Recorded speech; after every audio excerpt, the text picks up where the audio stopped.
4 जनवरी 1996 की सुबह बेंगलुरु के बाहरी इलाके में एक अनजान शख्स का फोन पुलिस को आता है। वह बताता है कि सड़क किनारे एक लाश पड़ी है। पुलिस तुरंत मौके पर पहुंचती है और वहां एक मृत शरीर देखती है।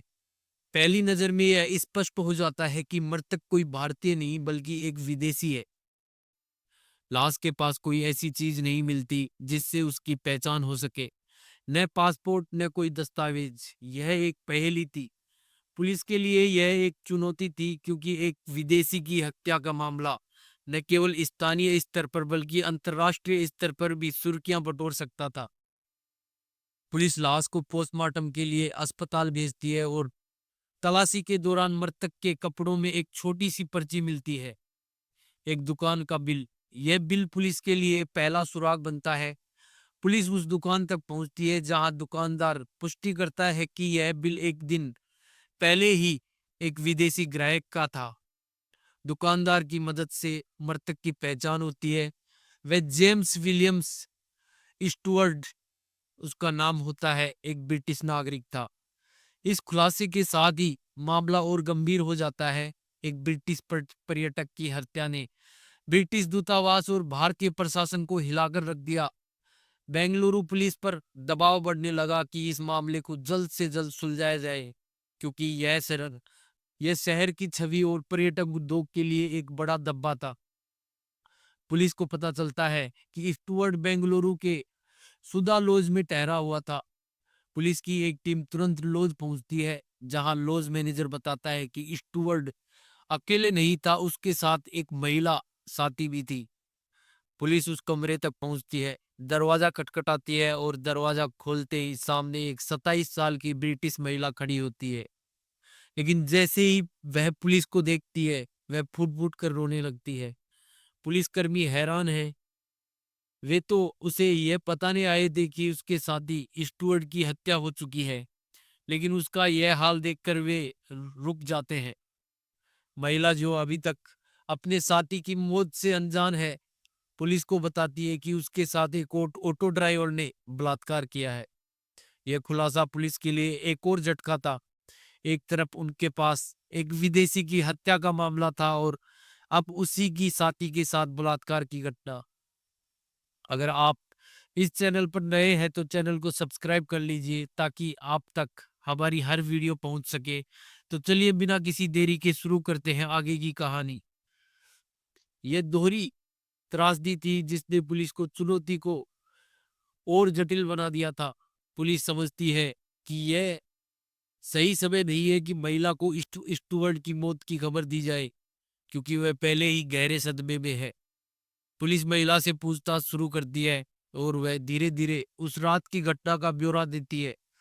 वह बताती है कि 4 जनवरी की रात को वह स्टुअर्ट सुधा लॉज के पास एक रेस्टोरेंट में जो डिनर करने गए थे, लेकिन डिनर से पहले ही स्टुअर्ट की तबीयत खराब हो गई। उसे लगा कि उसे फूड पॉइजनिंग हो गई। उसने अपनी साथी से कहा कि वह लॉज से वापस जा रहा है और उसे डिनर खत्म करके आने को कहा। स्टुअर्ट रेस्टोरेंट से निकल जाता है और वह अकेली ही वहां डिनर करती है। डिनर के बाद जब वह लॉज की ओर पैदल लौट रही थी, वह रास्ता भटक गई। बेंगलुरु की सड़कों से अपरिचित थी और अंग्रेजी न समझने वाले स्थानीय जो लोग थे, लोगों ने से उसने रास्ता पूछने में वो लगभग नाकाम रहती है। तभी उसे एक ऑटो ड्राइवर दिखा। उसने ड्राइवर को सुधा लॉज का नाम बताया और ऑटो में बैठ गई। थकान और ठंडी हवा के कारण वह ऑटो में उसे तुरंत लगभग नींद आ जाती है। जब उसकी आंख खुली तो उसने देखा कि ऑटो एक सुनसान जगह पर है। उसे तुरंत डर लगा। उसने ड्राइवर से ऑटो रोकने को कहा, लेकिन ड्राइवर ने उसकी बात अनसुनी कर दी।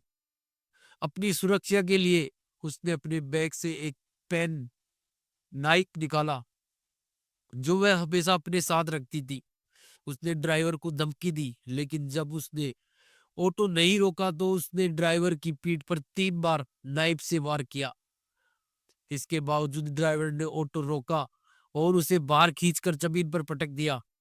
फिर उसने उसके साथ बलात्कार किया और वहां से भाग गया। महिला बेहोश हो गई थी और जब उसे होश आया तो वह सड़क पर अकेली थी। उसने किसी तरह पुलिस स्टेशन का रास्ता पूछा, लेकिन वहां मौजूद जो जूनियर पुलिसकर्मी थे वो उसकी अंग्रेजी को नहीं समझ पाए। वो वहां से निराश होकर वह वापस सुधा लॉज लौट आई, जहां वह अपने साथी की अनुपस्थिति और जो अपनी त्रासदी के साथ अकेली थी। अगले दिन जो बेंगलुरु के अखबारों में दो खबरें सुर्खियों में थी, एक ब्रिटिश नागरिक की हत्या और उसकी ही साथी के साथ बलात्कार। ये दोनों घटनाएं एक दूसरे से जुड़ी थी या अलग अलग, यह एक बड़ा सवाल था। बेंगलुरु पुलिस पर दबाव था कि वह इस मामले को जल्द से जल्द सुलझाए, क्योंकि यह शहर की छवि के लिए एक बड़ा धब्बा था। विदेशी पर्यटकों की सुरक्षा पर सवाल उठ रहे थे और ब्रिटिश दूतावास का दबाव भी बढ़ रहा था। पुलिस ने दो अलग अलग टीमें बनाई। डीसीपी परवीन सूद को स्टुअर्ट की हत्या की जांच की जिम्मेदारी दी गई, जबकि इंस्पेक्टर बीबी अशोक कुमार को बलात्कार के मामले की जांच सौंपी गई। दोनों टीमें दिन रात काम में जुट गई, लेकिन चुनौतियां कम नहीं थी। महिला गहरे सदमे में थी और उससे कुछ ठोस जानकारियां लेना काफी मुश्किल हो रहा था। दूसरी ओर स्टुअर्ट की हत्या के मामले में कोई ठोस सुराग नहीं मिल रहा था। इंस्पेक्टर अशोक कुमार को जल्द ही एहसास हुआ कि महिला से बार बार पूछताछ करने से कोई नतीजा नहीं निकल रहा।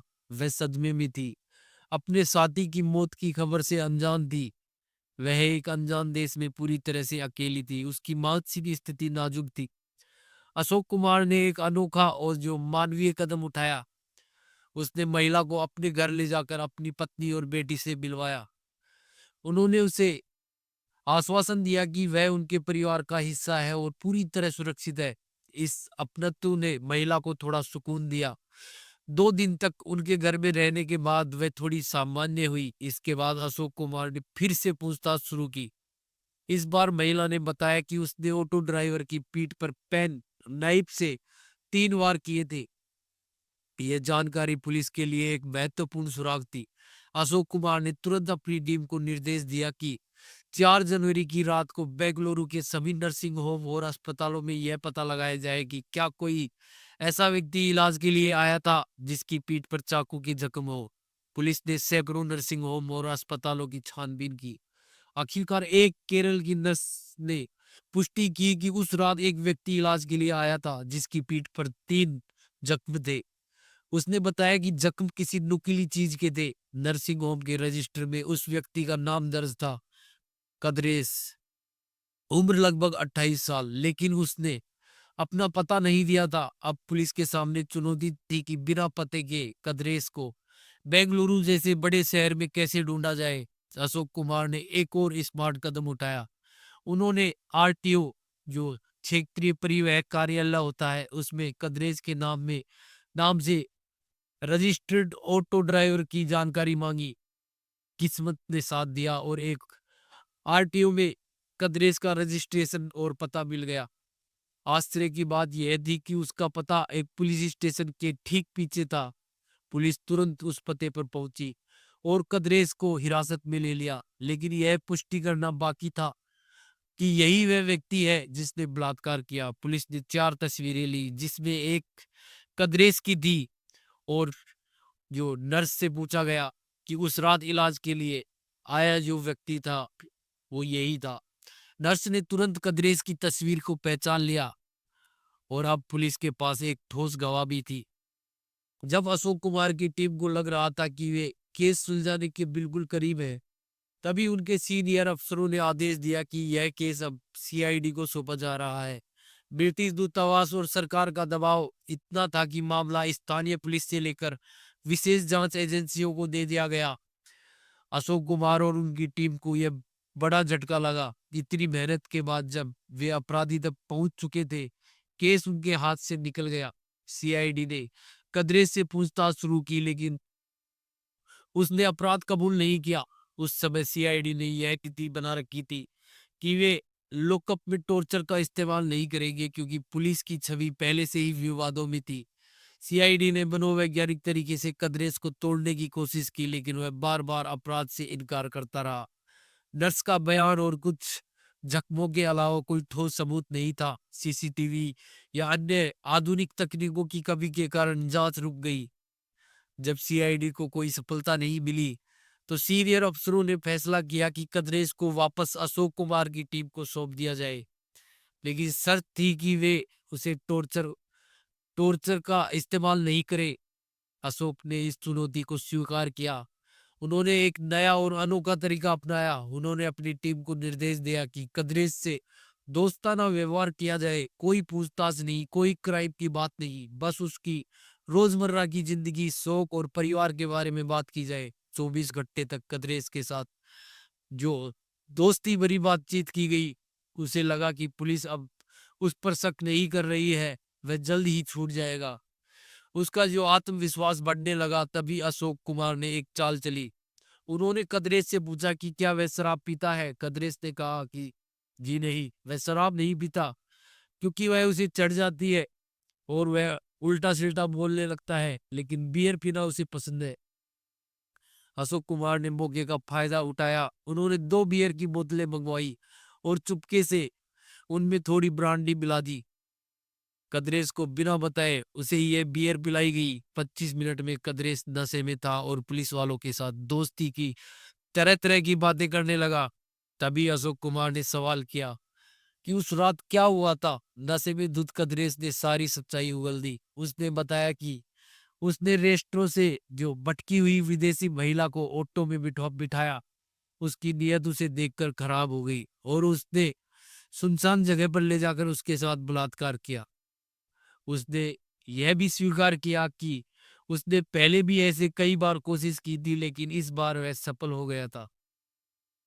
पुलिस ने इस पूरी बातचीत को रिकॉर्ड कर लिया था, क्योंकि जो लॉकअप में दिए गए बयान को कोर्ट में मान्यता नहीं मिलती। इस रिकॉर्डिंग के साथ पुलिस ने अन्य सबूतों को भी जोड़ा, जैसे नर्स का बयान और जो कद्रेस के जख्म। 1998 में कोर्ट में मामला गया और जज ने रिकॉर्डिंग और अन्य सबूतों के आधार पर कद्रेस को उम्र कैद की सजा सुनाई।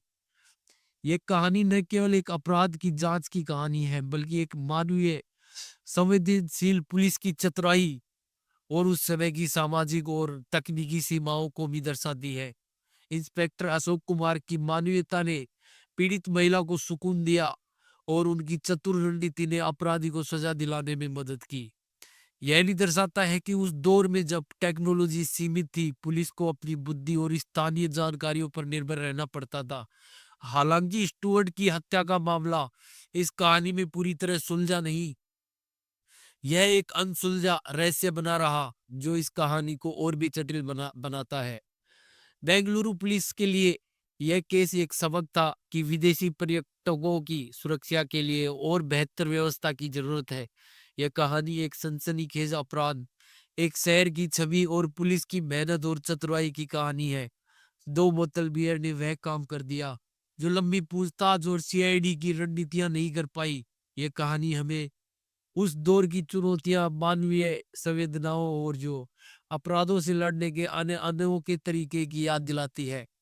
अगर इस वीडियो को लेकर आपकी कोई राय या विचार है तो नीचे कमेंट बॉक्स में जरूर साझा कीजिए और जाते जाते चैनल को सब्सक्राइब करके बेल आइकन दबाना मत भूलिए, ताकि आपको हर नई सच्ची घटना और क्राइम अपडेट का जो नोटिफिकेशन सबसे पहले मिल सके। हम फिर मिलेंगे एक और सच्ची कहानी के साथ। धन्यवाद।